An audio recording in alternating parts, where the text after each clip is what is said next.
So our case for tonight. We are presented with a 15-year-old female from Pangasinan who sought consult at our institution for the first time for decrease in sensorium. Her history started 3 months prior to admission when she developed febrile episodes with non-projectile vomiting and headache. Persistence of these symptoms prompted them to consult a private physician who gave paracetamol and unrecalled antibiotic, which afforded no relief. Her symptoms persisted and now was associated with epigastric pain, for which she consulted another institution and was there admitted and managed as a case of dengue and urinary tract infection. However, during that admission, she developed decrease in sensorium with unresponsiveness, decrease in verbal output, and mobility. She was then transferred to a provincial hospital where a CT scan done showed minimal hydrocephalus. Mannitol, dexamethasone, ceftriaxone, and other antibiotics were given at that hospital, and she stayed there for 1 month. She was discharged with minimal improvement in her symptoms. And as such, 2 days prior to admission, because of the progression of her symptoms, she was again admitted at a local hospital, and she was transferred to our institution eventually. Her natal immunization and past medical history were non-contributory. Pertinent in her family and social history is negative exposure to anyone with known TB or with chronic cough. On admission, this patient was seen in mild respiratory distress. She was underweight. She was tachycardic at that time and had decreased saturations at room air. The rest of her general physical examination were unremarkable. Next slide, please. And focusing on the neurologic examination, she was seen lethargic with medial rectus palsy on the right, decreased motor strength on all extremities with hyperreflexia on the lower extremities, and nuchal rigidity. Initial assessment was CNS infection, probably TB meningitis, secondary to hydrocephalus. The initial laboratory results are as follows. CBC showed a hemoglobin of 117, hematocrit of 0.34 with increased WBC at 16, neutrophilic predominance at 68%, and adequate platelets. Chest X-ray on admission was normal. The following is her CT scan, which, as you can see, already shows hydrocephalus, and the official reading is probably an infectious process with associated hydrocephalus. She also underwent lumbar puncture, and this is the CSF analysis for that. We can see increased WBC with lymphocytic predominance, decreased glucose, and increased protein, all of which are compatible with TB meningitis.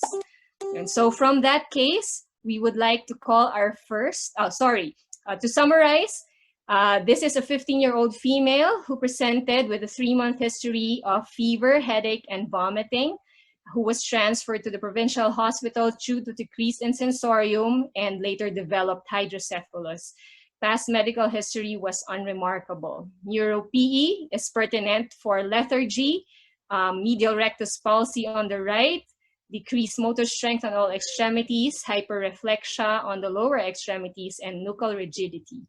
Diagnostics showed hydrocephalus secondary to an infectious process on cranial CT scan, and CSF analysis consistent with TB meningitis. So with this case, may I call on our first panelist, Dr. Crist, to discuss this case further. So I will just give a brief overview on the burden of disease of tuberculosis.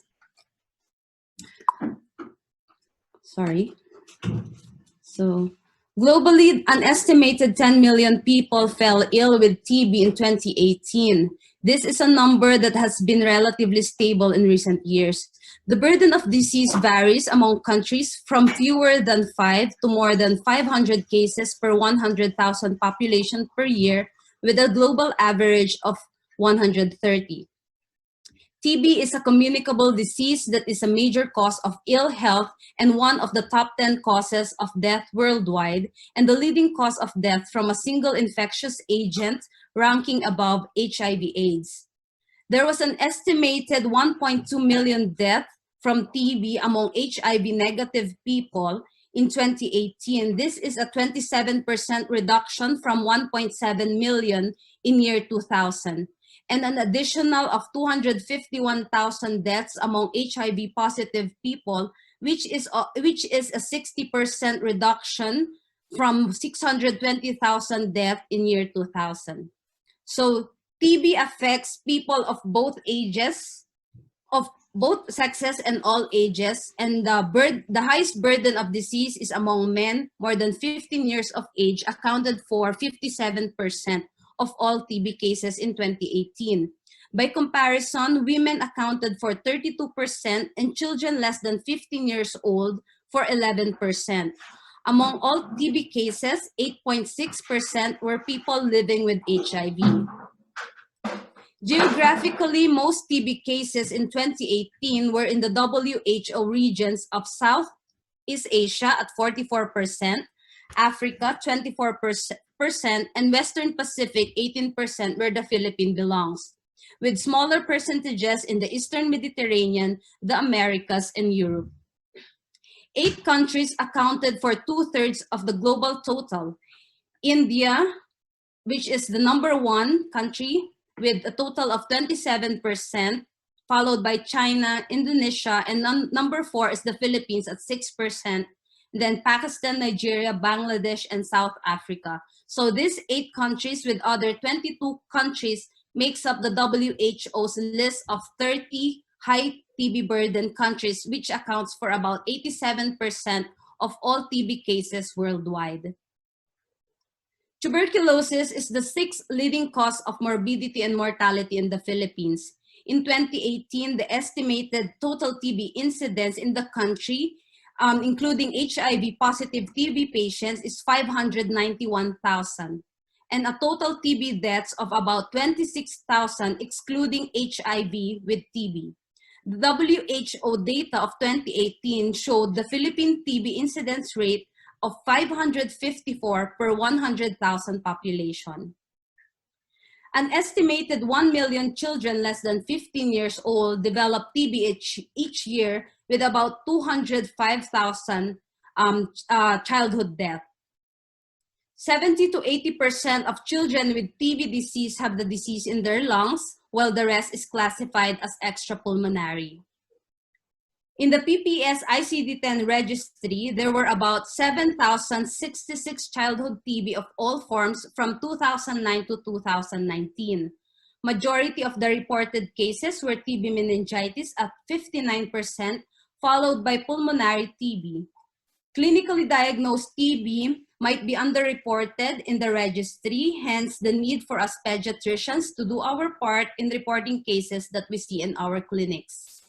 So out of the 4,213 TB meningitis cases, an estimated 20% mortality rate was reported in the same registry. In Northern Luzon, we have contributed 2.7% of the total TB meningitis cases for the past 10 years at 114 cases, with the following breakdown of reported cases per hospital here in Northern Luzon. So with this, thank you. So I will be discussing some of the issues in the treatment of TB meningitis in children. So anti-TB therapy has the following objectives. So first is cure of the patient by rapid elimination of most of the metabolically active and rapidly replicating bacilli. Second, prevention of death from active TB or its late effects. Third, prevention of relapse by eliminating slowly and intermittently multiplying bacilli. Fourth, prevention of drug resistance by using a combination of drugs. And finally, to decrease the transmission of TB to others. Although the therapeutic principles stated previously are valid regardless of the age of the patient, the following pharmacologic considerations unique to children need to be considered in their treatment. So first is the pharmacokinetics and pharmacodynamics of various anti-TB drugs are different in children. Second, children generally have fewer mycobacterial organisms and are thus likely to develop secondary drug resistance. Third, extrapulmonary TB is more common in children compared to adults. Hence, medications that should be used must penetrate specific body sites and tissues. Fourth, children tolerate higher doses of anti-TB medications per kilogram of body weight with fewer side effects. And finally, there may be a need to modify medications to a form that children can tolerate, which can cause problems with stability, bioavailability, and compliance.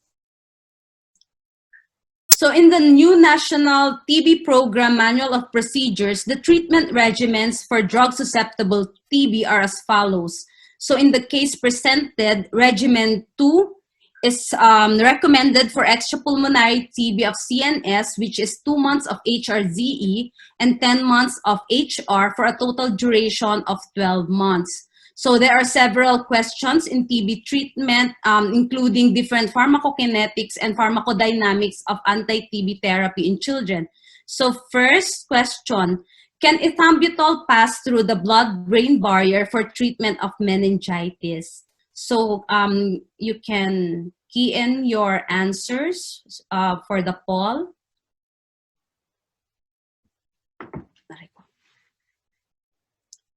So 5, 4, 3, 2, 1. Let us see.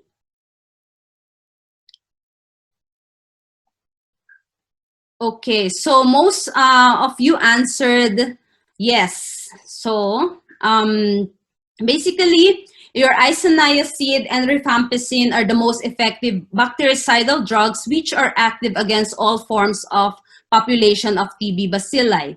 Rifampicin is also the most potent sterilizing drug available, while pyrazinamide is only active in the acidic intracellular environment of macrophages and in areas of acute inflammation where it exerts its sterilizing effect, while streptomycin is also bactericidal against rapidly multiplying TB bacilli in an environment with high oxygen tension and neutral pH. Our ethambutol is bacteriostatic and it is used together with other drugs mainly to prevent emergence of resistant bacilli.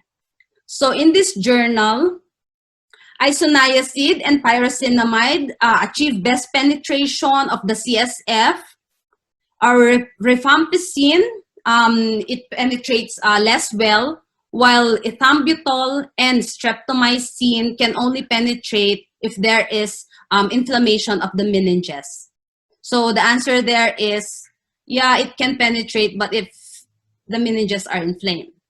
So for the standard regimen for drug-susceptible TB dosing for adults and children as recommended in the NTP-MOP are as follows. The case presented was given 3 tablets of the HRZE for 2 months and 3 tablets of HR for additional of 10 months. So although our case was already on the adult side, some questions remain for younger children. So is it safe to give higher doses of anti-TB drugs in children with TB meningitis? So can we get up with the poll and key in your answers? So 5, 4, 3, 2, 1. Okay, can we see the results of the poll? Okay, so most of you, 60% answered yes. Okay. So for young age, usually influences drug metabolism. So a particular drug, dose of drug in milligram per kilogram when given to a young child, it may not reach the same level in the blood as when given to an older child or adult. Higher milligram per kilogram dosages are therefore required in young children to achieve levels that are considered to produce effective bactericidal activity. The pharmacokinetic studies show that the revised dosages will result in higher blood levels in young children, including those younger than 2 years of age. So based on the WHO rapid advice treatment for TB in children, these are the recommended daily dose of anti-TB medicines. So as you can see, there are ranges that they place in the recommendations. So compared with the NTP-MOP, which is isoniazid at 10 milligram per kilogram, the rifampicin at 15, pyrazinamide in the NTP is 30, ethambutol is 20. But based on the WHO recommendation, you can go as high as 40 for pyrazinamide, as high as 15 for isoniazid, and as high as 20 for rifampicin. Also, systematic review of the evidence shows that the revised dosages have excellent safety profile and are not associated with increased risk of toxicity, including no increased risk of drug-induced hepatotoxicity due to isoniazid or pyrazinamide, or optic neuritis due to ethambutol. So for our next question, can the treatment duration of TB meningitis be given for less than 12 months? Okay, so can key in your answers. 5, 4, 3, 2, 1. Okay, let's see. Okay, so most of you answered at 53%. Yeah, we can give it at less than 12 months. So let's see. So in general, treatment of CNS TB consists of an initial intensive phase of 4 drugs administered for 2 months, followed by a prolonged continuation phase of 2 drugs administered for an additional 7 to 10 months, for a total of 9 to 12 months. This is seen in this guidelines, so from the American Thoracic Society, from the British Infectious Society, and from the WHO. In one review and meta-analysis comparing 6 months versus longer treatment duration for TB meningitis with at least the use of isoniazid, rifampicin, and pyrazinamide, there was noted no difference in 2-year relapse rate between the groups, so suggesting that 6 months might be sufficient. However, the optimal duration of treatment is still uncertain, and in general, an extended period of treatment is administered because TB meningitis is associated with high rates of disability and death. Also, the treatment regimen should be tailored based on drug susceptibility data if available, and of course, clinical response. So our patient, the patient presented was treated for a total of 12 months.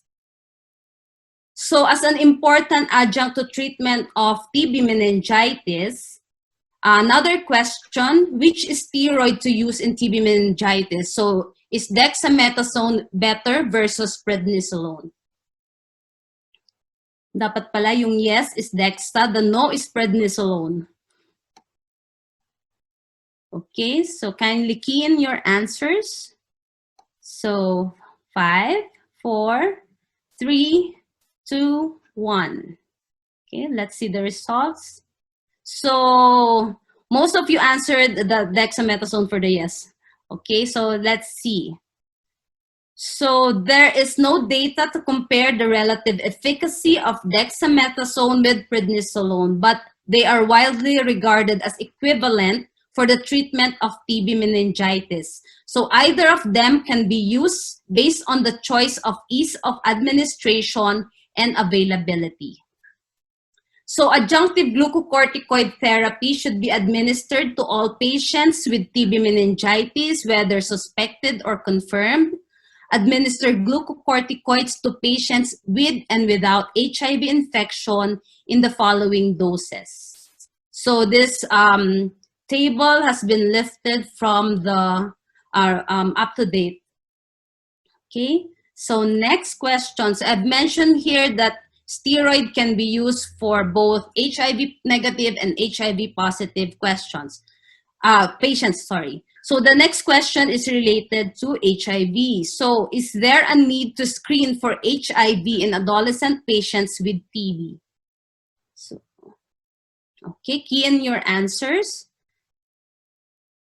5, 4, 3, 2, 1. Okay, let's see the results. Okay, so very good. 92% answered yes. So let's see.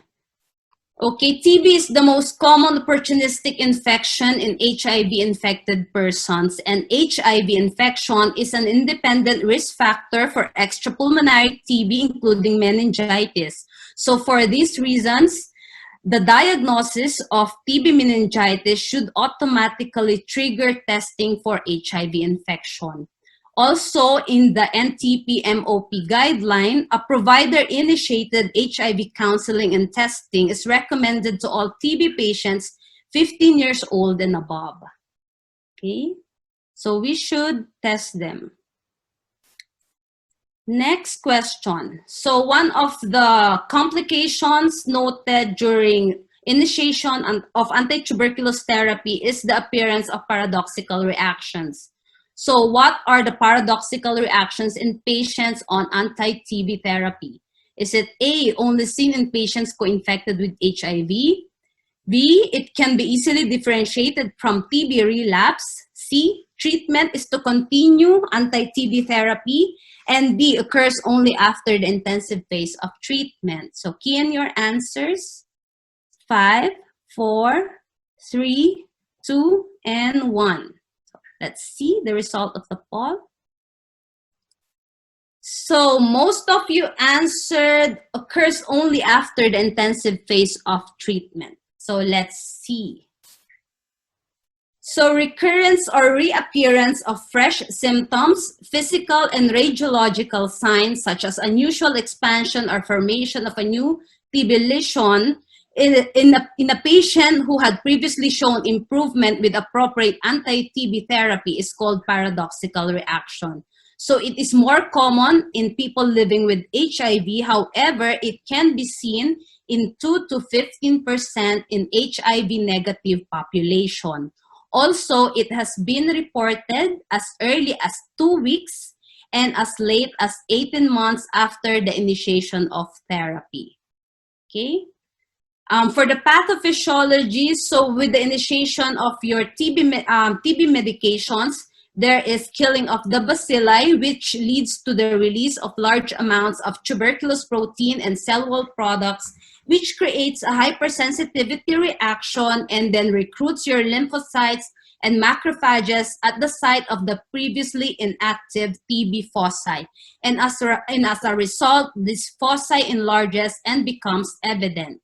So the clinical presentation usually is a development of a fresh intracranial tuberculoma or progression of the previous lesion, increase in the size of lymph nodes, or development of new lymphadenopathy. So with the lack of any clear-cut guidelines, it becomes difficult to differentiate a paradoxical reaction, relapse of the disease, or secondary resistance, or incorrect primary diagnosis. Hence, this remains a diagnosis of exclusion. So the correct answer for our question is to continue treatment with antituberculous therapy. Some studies have shown benefit with the addition of steroids or increasing the dose of the anti-TB therapy or the addition of ofloxacin to the ongoing treatment. However, no such guidelines have been proposed. So this condition is commonly misdiagnosed and hence needs more research for better management. So next issue is the monitoring response to treatment in extrapulmonary TB, which is challenging, and clinical assessment is generally recommended. However, the definition of satisfactory clinical response to treatment among the various forms of extrapulmonary TB remains unclear. So this then leads us to explore non-invasive tests to monitor treatment response in addition to clinical evidence. So for this question, is there a role for acute phase reactants in monitoring treatment response in extrapulmonary, pediatric, and drug-resistant TB? So is it a yes or a no? Is there a role or there's no role? So kindly key in your answers in 5, 4, 3, 2, and 1. So can we see the results of the poll? Okay, so most of you answered yes. So let's see. So acute phase response can be triggered by inflammation, infection, or tissue injury and is characterized by cytokine-induced release of predominantly hepatic synthesized proteins into the circulation. So although it is not specific to TB, a number of acute phase reactants or acute phase proteins have been proposed as useful in the monitoring the decline in inflammation typically observed in response to antimicrobials. So in this study, C-reactive protein concentration rapidly decreases within the first month of anti-TB treatment in tandem with the reduction in sputum bacillary load observed in treatment-responsive patients, while another study noted the return to normal of initially elevated CRP concentration, which may correlate with treatment response. Also, pre-treatment concentrations above 20 milligrams per liter, which persisted during treatment, was associated with adverse treatment outcomes in this small study. Another acute phase reactant is the procalcitonin, which are rarely significantly elevated in TB, so much so that it is often used to differentiate acutely between pulmonary TB and pneumonia, where pneumonia usually exhibits an elevated level of procalcitonin. However, one study showed that in cases of severe and disseminated TB, procalcitonin levels equal or in excess of 0.5 nanogram per ml is indicative of poor prognosis and increased mortality risk. Okay. So our answer there is if it's a yes or a no. In some instances, we can actually use the aid of our acute phase reactants in monitoring treatment response, especially for our extrapulmonary TBs. So another important part of the NTB strategy is the identification and treatment of patients with latent TB infection. So for my last question, TST is not required in the following prior to initiation of TB preventive therapy. Is it A, in a 4-year-old direct contact of clinically diagnosed pulmonary TB, B, previously well 8-year-old child who is a household contact of bacteriologically confirmed pulmonary TB, C, 10-year-old female receiving hemodialysis, and D, 7-year-old malnourished child who is a household contact of a bacteriologically confirmed PTB. So kindly key in your answers.